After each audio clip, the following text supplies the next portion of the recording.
You're just a big failure. My family mocked me at my sister's promotion dinner. After I funded every holiday for years. Then, stay out of my life. I snapped. But later, they came back crawling. Hey everyone. Before we jump into today's video, I need your help.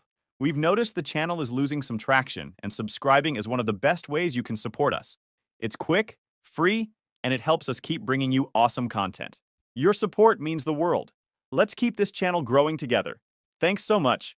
Now let's start the video. All right, guys, buckle up because this is going to be a long one. I need to get this off my chest because honestly, I'm still processing what went down with my family over the past few months. So here's the deal. I'm 30 male, a contractor. Have been for about 8 years now.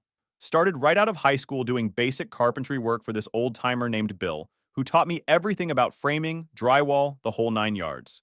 Busted my back to get here, saved every penny, eventually started taking on my own jobs. Nothing fancy at first, bathroom remodels, kitchen updates, fixing porches that were about to fall off people's houses. But here's the thing that's always pissed me off. My family, especially my mom and sister Camille, 28 female, have never taken what I do seriously. Like, ever. When people ask what I do for work, mom goes, "Oh, Logan fixes things." Not Logan's a contractor or Logan runs his own renovation business. Just fixes things like I'm the neighborhood handyman who works for beer money. Camille works in marketing for some insurance company. Gets promoted every 6 months, posts about it constantly on LinkedIn, acts like she's running Goldman Sachs or something. Don't get me wrong, I'm sure her job is fine, but the way my family talks about it versus my work is night and day. Camille will mention some client presentation she gave, and mom's like, "Oh, honey, that's wonderful. Tell us all about it." Meanwhile, I could spend 3 months turning someone's disaster basement into a beautiful family room. And mom's response is, "That's nice, dear. Are you staying busy?" My dad was actually the worst about this before he passed 2 years ago. Cancer got him, and those last few months were rough on everyone. But even when he was sick, he'd still make these little comments about how I play with tools all day, while Camille had a real career with benefits and a 401k. I remember this one Christmas dinner when I was maybe 25. I'd just finished this huge project, completely renovated this couple's kitchen from the studs out. Custom cabinets, granite countertops, tile backsplash I did by hand, the works.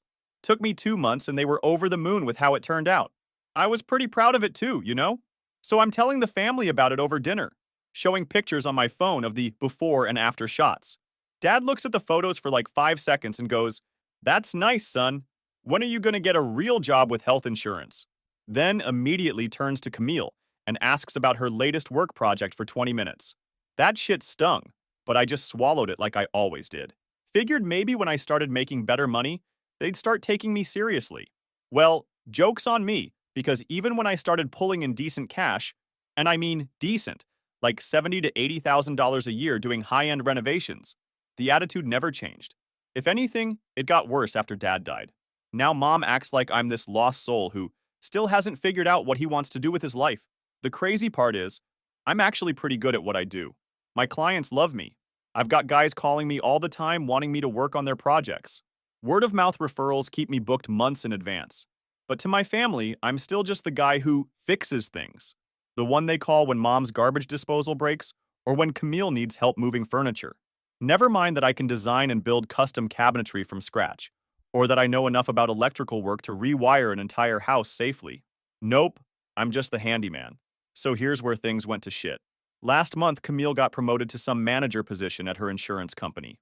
Area manager or regional coordinator, I don't even remember what she called it, but apparently it was a big deal, because mom decided to throw this whole celebration dinner. She booked this steakhouse downtown, invited extended family, made it into this whole production. I'm talking aunts, uncles, cousins, the works. Even got a cake made with "Congratulations Camille" written on it. Now normally I would have found an excuse to skip this kind of thing, but mom guilt-tripped me into coming. It's important to support your sister, Logan. Family shows up for each other. Yeah, okay, mom. When's the last time anyone showed up for one of my achievements? But whatever. I went. Put on a clean shirt, drove downtown, prepared myself for 2 hours of listening to everyone shower Camille with praise about her corporate success. The dinner was exactly what I expected. Camille holding court at the head of the table, talking about her new responsibilities, her team of 5 people, her strategic vision for the department. Everyone hanging on every word like she just cured cancer. Uncle Mike asks about her salary, which is rude as hell, but nobody calls him out on it. Camille just smiles and says, "Let's just say I'm very happy with the compensation package." Everyone oohs and ahs like she hit the lottery. Aunt Rachel starts going on about how proud Dad would be if he could see Camille now. How he always knew she was destined for great things. How she's the success story of the family. I just sat there eating my steak, trying not to roll my eyes. Then came the speeches. Because of course there had to be speeches at a dinner for a promotion that probably came with like a 10% raise and a fancy title. My cousin Nate went first. He's actually a good guy, doesn't play favorites with the family politics. He raised his glass and said something like, "Here's to Camille, proof that hard work and dedication pay off. Really proud of what you've accomplished." Everyone drank to that. Fair enough, she did work for her promotion. Then Mom stands up with her glass. And this is where I should have seen it coming. But I was just sitting there minding my own business. "I want to toast both of my children tonight," she says. "Camille for showing us what success looks like when you set your mind to something. And Logan ... I looked up thinking maybe finally, she was going to acknowledge that I've been busting my ass for years building a successful business. For always being there to help with the heavy lifting. The whole table laughed. Like it was the funniest thing they'd ever heard. Heavy lifting. That's how she summed up everything I do. I felt my face get hot, but I just nodded and smiled like always. Took a sip of my drink and pretended it didn't bother me. But inside, I was done. Completely done. The rest of dinner was a blur. More stories about Camille's amazing career trajectory, more predictions about how far she's going to go in the company, more jokes about good old reliable Logan, who's always around to help move furniture. After dinner, the whole crew headed to the parking lot. Everyone's hugging Camille goodbye, taking pictures, making plans to get together soon. And then, because apparently the universe has a sense of humor, Camille's car wouldn't start. Guess who everyone looked at to fix it? "Logan, you're good with cars, right?" Uncle Mike says. "Can you take a look?" So there I am, in my good shirt and dress pants, popping the hood of Camille's Honda in a restaurant parking lot, while she stands there texting her boyfriend about her promotion dinner. Turned out to be a loose battery connection. Took me about 2 minutes to tighten it up and get her car running. Easy fix. "Thanks, Logan," she says, not even looking up from her phone. "You're always so good at this stuff." This stuff, like basic problem solving, is some mysterious talent instead of just being competent with tools. I got in my truck and drove home without saying much to anyone. My phone started buzzing around 10 p.m. "Mom, thanks for coming tonight. Wasn't it wonderful to celebrate Camille's success?" "Camille, thanks for helping with my car. You saved the day as usual." Then about an hour later, another text from Camille. "Are you mad about something? Mom said you seemed quiet at dinner." I stared at that message for a long time. Was I mad? Hell yes, I was mad. But not for the reasons they'd think. I wasn't mad about Camille getting promoted. Good for her. Seriously. I wasn't even mad about the dinner or the celebration. I was mad about being reduced to the guy who helps with heavy lifting. I was mad about spending years building a successful business and having my own mother treat it like a hobby. I was mad about being the family's go-to problem solver while getting zero recognition for anything I'd accomplished.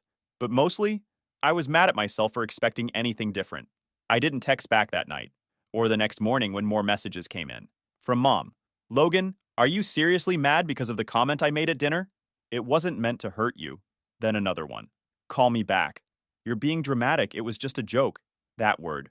Dramatic. Like my feelings about being constantly disrespected were just me overreacting. Like 30 years of being treated as the lesser sibling was all in my head. I turned my phone off and went to work instead. Had a bathroom renovation to finish. And unlike my family dinner, that was something I could actually control. But here's the thing they didn't know. While they were all celebrating Camille's corporate climb, I'd been working on something that was going to change everything. Something that would show them exactly what this heavy lifting guy was capable of. I just hadn't decided whether I wanted them to see it or not. About a year ago, I was driving through this older neighborhood on the east side of town when I spotted this house that caught my attention. And when I say caught my attention, I mean it was a complete disaster that made me slam on the brakes and stare. This place was a foreclosure that had been sitting empty for over 2 years. The bank was basically giving it away because nobody wanted to touch it. We're talking broken windows, roof damage, foundation issues, the works. Most people would drive by and see a teardown. I saw potential. The bones were good though. 1950s build, solid construction, decent lot size in a neighborhood that was starting to turn around. Young families moving in, couple of coffee shops opening up, that kind of thing. I knew if someone put real work into it, it could be something special. So I started researching the property. Found out the bank was asking $85,000 for a house that would probably be worth $300,000 if it was fixed up properly. The catch was it needed everything: electrical, plumbing, HVAC, flooring, you name it. Plus, whoever bought it would have to deal with the city about code violations and permits. Most contractors would look at a project like that and run the other way. Too much risk, too much hassle, too many unknowns. But I'd been doing this long enough to know how to estimate costs and timelines. More importantly, I'd been saving money for years specifically for an opportunity like this. See, while Camille was leasing new cars and taking vacations, I'd been living cheap and banking everything I could. Still drove my old F-150, rented the same basic house for 6 years, bought all my clothes at Target. My buddies used to give me shit about being tight with money, but I had a plan. I wanted to buy a place and turn it into exactly what I wanted. Not a flip to sell for profit, but somewhere I could actually live. Somewhere that would show what I'm really capable of when I'm not just patching other people's problems. So I made an offer on the foreclosure. Bank accepted immediately, probably couldn't believe someone was willing to take it off their hands. Closed 3 weeks later and started planning the renovation. This wasn't going to be some weekend warrior project. I'm talking full gut job, taking it down to the studs and rebuilding everything from scratch. New electrical throughout, all new plumbing, replacing the HVAC system, refinishing the original hardwood floors, complete kitchen and bathroom remodels. I took time off from client work and treated this like my full-time job. Up at 6 a.m. every day, working until dark, weekends included. Some days I'd have my crew guys come help with the big stuff, but most of it I did myself. I spent weeks fully renovating a rundown house, handling every major system like a pro. I rewired the entire electrical setup to meet code, swapped out all the old plumbing with modern PEX lines, and made sure every step was cleared with city inspectors. Throughout the whole house, I installed smart home stuff, programmable thermostats, automated lighting, security system, the works. Not because I needed all that tech, but because I wanted to show I could do it. Took me 8 months total working basically full time. There were days I wanted to quit, especially when I hit unexpected problems like finding more structural damage than I'd planned for. But I pushed through because this wasn't just a house. It was proof of what I could do. When I finally finished, the place was incredible. Like something you'd see in a magazine. Every detail exactly how I wanted it. Every room flowing into the next perfectly. I'd taken this condemned wreck and turned it into a dream home. And the whole time, not one person in my family asked what I was working on. Not once did Mom or Camille wonder why I wasn't taking as many client jobs or what I was doing with all my time. They just assumed I was doing the same small repair work I'd always done, which was perfect, because I wasn't ready for them to see it yet. This was mine, something they couldn't minimize or dismiss or turn into a joke. So I moved in and spent a few weeks just enjoying the space, waking up every morning in a house I'd built with my own hands. Cooking in a kitchen I'd designed exactly how I wanted it. Taking showers in a bathroom that was better than anything in the fancy hotels Camille posts about on Instagram. That's when I decided to throw a housewarming party. Not for my family. They'd had plenty of chances to show interest in my work. This was for the people who actually got it. My crew guys, former clients who'd become friends, other contractors I'd worked with over the years. And my cousin Nate, because he's always been cool and doesn't play the family politics game. The party was everything I wanted it to be. Good food, good people, everyone genuinely impressed by what I'd accomplished. Guys were taking pictures of the woodwork, asking about the electrical layout, wanting to know how I'd manage the timeline. These were people who understood what goes into a project like this, who could appreciate the skill and planning and sheer amount of work it took to pull off. Nate was blown away, kept walking around saying he had no idea I could do work at this level, taking pictures of everything, genuinely excited about what I'd built. "You should post some of these pics," he said. "People need to see what you can do." I just smiled and told him maybe I would. But honestly, I was just enjoying having people around who treated my work like it mattered. Little did I know that Nate's big mouth was about to change everything. 2 days after my housewarming party, there's some family barbecue at my aunt's house that I didn't go to. Had a client meeting that Saturday about a kitchen remodel, so I had a legit excuse to skip it. Plus, honestly, after that dinner where I got reduced to heavy lifting, I wasn't really in the mood for more family time. But Nate was there, and apparently he couldn't keep his mouth shut about my house. According to what I heard later, he's showing everyone pictures from the party and going on and about how incredible the renovation was. "You guys should see what Logan did with this place," he's telling Mom and Camille. "It's unbelievable. The guy's like an artist with construction work." Now, Nate meant well. He was genuinely impressed and wanted to brag on his cousin, but he doesn't understand the family dynamics. Doesn't know that Mom and Camille have spent years treating my work like it's just a step above ditch digging. So there's Mom, looking at pictures of my custom kitchen and open floor plan, probably wondering how the hell the family handyman managed to pull off something that professional. And Camille, seeing photos of a house that's nicer than her downtown apartment that she's always bragging about. Nate told them everything. About the party, about all the contractors who came, about how impressed everyone was with the work. He even mentioned that I'd bought the place as a foreclosure and renovated it myself over 8 months. My phone started going crazy that afternoon. 7 missed calls from Mom by the time I got done with my client meeting. 4 from Camille. 3 voicemails I didn't bother listening to. The texts started rolling in. Logan, call me back right now. Why didn't you tell us about the house? We're coming over to see it. I can't believe you didn't tell your own mother you bought a house. I ignored all of it. Stopped at Home Depot to pick up materials for my next project and left my phone in the truck while I shopped. Figured I'd deal with the family drama later. When I got home around 6 p.m., there's Mom's silver Camry sitting in my driveway. She and Camille are on my front porch like they own the place. Logan, Mom calls out as I'm getting out of my truck. We've been waiting for 2 hours. I grab my Home Depot bags and walk up slowly. Okay. Nate showed us pictures, Camille says, standing up from the porch step. This place is amazing. Why didn't you tell us you bought a house?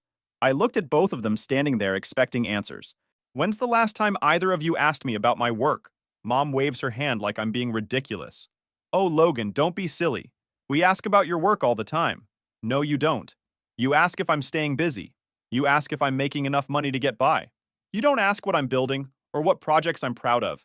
Camille's getting that impatient look she always gets when things don't go her way. Can we see inside? Nate said. You completely renovated it yourself? No. They both stared at me like I'd just told them I was joining the circus. What do you mean, no? Mom asks. I mean, this is my house, my space, and I didn't invite you here. That's when Camille's voice got sharp. We're family, Logan. You can't just shut us out like this. Watch me. Mom starts doing that thing where she acts hurt and confused. Logan, I don't understand what's gotten into you. We just want to see what you've accomplished. We're proud of you. Proud of me? Mom, 3 days ago you toasted me as the guy who helps with heavy lifting. You've spent years treating my work like it's a hobby. Now suddenly you're proud? That was just a joke, Logan. You know I didn't mean anything by it. Yeah, it's always just a joke. Every comment about when I'm going to get a real job.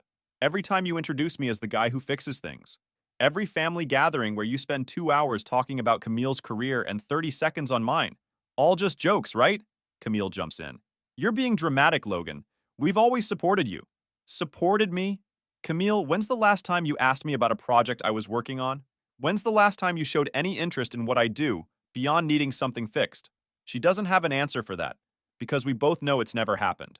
Look, Mom says, maybe we haven't always shown our appreciation the right way, but we're here now. We want to see what you've done. Nate said it's beautiful. You want to see it because other people were impressed. You want to see it because suddenly it looks like something worth bragging about. Where were you when I was working 16-hour days for 8 months? Where were you when I was dealing with permits and inspections and all the stress of managing a project this big? We didn't know, Mom starts. I cut her off. You didn't know because you didn't ask. You didn't care enough to find out what I was working on. The 3 of us stood there in silence for a minute. I could see them trying to figure out how to handle this version of me. The Logan they knew would have caved by now, would have given them the tour, and pretended everything was fine. But that Logan was done. So that's it? Camille finally says. You're just gonna shut us out because we hurt your feelings? This isn't about hurt feelings. This is about respect. You've made it clear for years that what I do doesn't matter to you. That I'm just the guy you call when something needs fixing. I'm not mad about it anymore, but I'm also not pretending it didn't happen. Mom tries one more time. Logan, honey, you're family. Family doesn't shut each other out over misunderstandings. It wasn't a misunderstanding, Mom. It was a pattern, and I'm done with it. They left after that, but not quietly. Lots of huffing and dramatic sighs about how I was acting strange and being hurtful.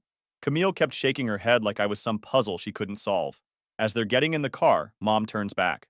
Your father would be very disappointed in how you're treating family. That one stung, but I stayed calm. Dad spent years making jokes about my work, too. Maybe he would have been proud if he'd lived to see what I could actually build. They drove off and I went inside my house. My house that I'd built with my own hands. For the first time in my life, I'd stood up to them, told them exactly how their jokes had made me feel, set a boundary and stuck to it. It felt pretty damn good, but I should have known they weren't gonna just accept it and move on. Family like mine doesn't handle rejection well. The real drama was just getting started. Over the next week, I started getting weird calls and texts from relatives I barely talked to. First, it was my Aunt Rachel calling on a Tuesday night saying she was concerned about me and wanted to check in. Your mom mentioned you've been acting differently lately, she says. I just wanted to make sure you're doing okay. Acting differently. That's code for not being the family doormat anymore. I told her I was fine, just busy with work. She keeps pushing, though. She said you bought a house and didn't tell anyone? That doesn't sound like you, Logan. You've always been so close with your family. Close with my family. Right. Close enough to fix their cars and move their furniture, but not close enough to be treated with basic respect. Yeah, I bought a house. Been working on renovating it. Well, that's wonderful. But honey, why wouldn't you share something like that with your mom? She's really hurt. There it is. Mom's hurt. Not, maybe mom should examine why her son felt like he couldn't share good news with her. Just straight to making me the bad guy for having feelings about how I've been treated. I kept the call short and polite. Didn't feel like explaining the whole situation to someone who was clearly just calling to gather intel for mom. 2 days later, my Uncle Mike texts me. Hey man, heard you got a new place. Everything good with you? Your mom seems worried. Then my cousin Sarah sends this long message about how grief affects everyone differently, and maybe I should talk to someone about Dad's death, as if buying a house and standing up for myself was some kind of mental breakdown. It took me a few days to piece together what was happening. Mom and Camille were making the rounds, telling everyone their version of events, and their version painted me as the unstable one. The story they were spreading was that I'd changed since Dad died, that I was becoming bitter and resentful, shutting out family who just wanted to support me. They made it sound like I'd gotten lucky with a house flip and now thought I was better than everyone else. Camille was telling people I was acting like a big shot and had forgotten where I came from. Mom was going with the grief angle, saying I wasn't processing Dad's death well and was taking it out on the family. During this mess, Nate messaged me. Hey man, I owe you an apology. I shouldn't have said anything about the party or the house. I didn't know there was tension with your mom and Camille. If I'd known, I would have kept my mouth shut. I told him not to worry about it. You didn't do anything wrong. You just said something true in a room that didn't want to hear it. Then he added, still, just so you know, your mom told Aunt Rachel something weird after. She said, I don't know what's gotten into Logan. We raised him better than this. Maybe success went to his head. Success went to my head? I poured everything I had into turning a condemned house into something beautiful, and she acts like I won the lottery, like I just stumbled into it. Not a word about the work, the years, the sacrifice. Just a quick swipe at my character, wrapped in fake concern. The worst part was how they were rewriting history. Suddenly, they'd always been supportive of my work. Suddenly, those jokes about me just fixing things were harmless family teasing that I was taking too seriously. Suddenly, I was the dramatic one who couldn't take a joke. None of them mentioned how they'd dismissed my work for years. None of them brought up that dinner where Mom literally toasted me as the guy who helps with heavy lifting. Nope, I was just an ungrateful son who was shutting out his loving family for no good reason. I was getting tired of defending myself to relatives who weren't even there for any of it. These people didn't know about the years of being treated like the family screw-up. They just heard Mom and Camille's version, where they were innocent victims of my sudden personality change. The breaking point came when my cousin Ashley called. She's Camille's age, and they've always been tight, so I figured this conversation was going to go a certain way. Logan, what's going on with you and your mom? She asks right off the bat. Camille's really upset. She said you won't even let them see your house. That's between me and them, Ashley. But you guys have always been so close. I don't understand what changed. Always been so close. Jesus. These people live in a fantasy world. Look, Ashley, I appreciate you calling, but this isn't really your business. It is my business when my family's falling apart. Camille's been crying about this for days. She said you just completely shut them out after they tried to celebrate your success. Tried to celebrate my success. That's a good one. Ashley brought up the promotion dinner like it was just another gathering. Said Camille mentioned I seemed off, like no one could figure out why I was quiet. Funny how they left out the part where I got reduced to the family helper again. Standing there while everyone clapped for Camille's corporate ladder climb, and Mom tossed me a bone for helping with the heavy lifting. I asked if she knew what Mom said in her toast. There was a pause, like she was trying to remember, or maybe dodge the point. I told her how Mom toasted Camille for her big success, and then turned to me, smiling wide, thanking me for lifting chairs and setting up, in front of everyone. Another pause. She tried to soften it, say it was probably just a joke, like all the other jokes about when I'd get a real job. Or when they introduced me as the guy who fixes things instead of saying I run my own crew and business. Just harmless family humor, right? Ashley didn't have much to add after that. The call wrapped up not long after. But I knew that conversation was going to get back to Mom and Camille. They were going to be pissed that I was telling people what actually happened, instead of just taking responsibility for being dramatic. Sure enough, the next day I get a long text from Camille. I can't believe you're telling people lies about our family. What Mom said at dinner wasn't meant to hurt you. You're making us look terrible for no reason. Lies. That's what she called it when I told the truth about how they treated me. That's when I realized I was done playing defense. If they wanted to paint me as the bad guy, fine. But I wasn't going to let them control the narrative anymore. Time to show everyone exactly what this dramatic guy with success going to his head was actually capable of. I pulled out my phone and started thinking about how to tell my own story. Not their version where I was an ungrateful son having a breakdown. My version, where a guy finally stopped accepting disrespect from people who were supposed to support him. Social media isn't really my thing, but maybe it was time to change that. So I created an Instagram account and spent a Saturday afternoon going through all the photos I'd taken during the renovation. Before shots of the disaster I'd bought, progress pics showing the work in different stages, and after shots of the finished house. The transformation was pretty dramatic when you saw it all laid out like that. From condemned foreclosure to dream home in 8 months. Every room completely rebuilt, every detail planned and executed by hand. I posted a series of before and after shots with a long caption about buying a house everyone said was hopeless, spending months rebuilding it from scratch, and learning some hard truths about who really supports you along the way. Didn't mention my family by name, but I included this line. Sometimes the people who believe in you least are the ones closest to you. Build your life for those who celebrate your success, not those who minimize it. Also wrote about how manual labor gets looked down on by people who've never built anything themselves. How there's skill and artistry in construction work that goes way beyond just fixing things. How satisfying it is to take something broken and make it beautiful again. Figured maybe a few friends would see it, and that'd be the end of it. Boy, was I wrong. The post started getting likes and comments right away. Local contractors I knew were sharing it, tagging other guys in the trades. Then some bigger home renovation accounts picked it up. Within a couple days, it had hundreds of likes and dozens of comments. But the comments were what really got me. Guys telling their own stories about family members who didn't respect their work. Women in construction sharing experiences about relatives who didn't take them seriously. People talking about how they'd been underestimated and had to prove themselves over and over. This electrician from across town commented, "Been there, man. My dad kept asking when I was going to get a real job even after I started my own company.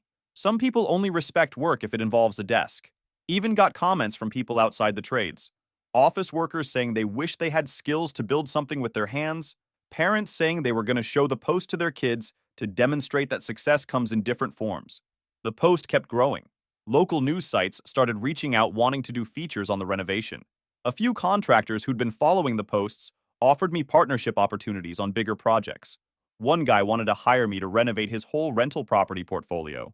But the best response came from other people who'd felt dismissed by their families. Messages from guys who'd been told their work wasn't good enough. From people who'd had to prove their worth over and over to relatives who just didn't get it. Made me realize I wasn't the only one dealing with this kind of thing. Lots of people out there working their asses off in jobs that don't get respect, getting treated like they're somehow less successful than their office-working siblings. Of course, Mom and Camille saw the posts. Mom left a comment that she deleted within an hour. So proud of my son's talents. Family first always. Like she was trying to rewrite history in public. Camille tried a different approach. She showed up at a job site where I was working on a kitchen remodel, acting all friendly and supportive. "Logan, I saw your Instagram posts. They're incredible. I had no idea you were this talented. I kept working. Didn't look up from the cabinet I was installing. Yeah, well, now you know. Look, I think we got off on the wrong foot about the house thing. Maybe we could start over? I'd love to see what you've done, learn more about your work." I finally stopped what I was doing and looked at her. "Camille, you had 28 years to learn about my work. You had 28 years to show interest in what I do.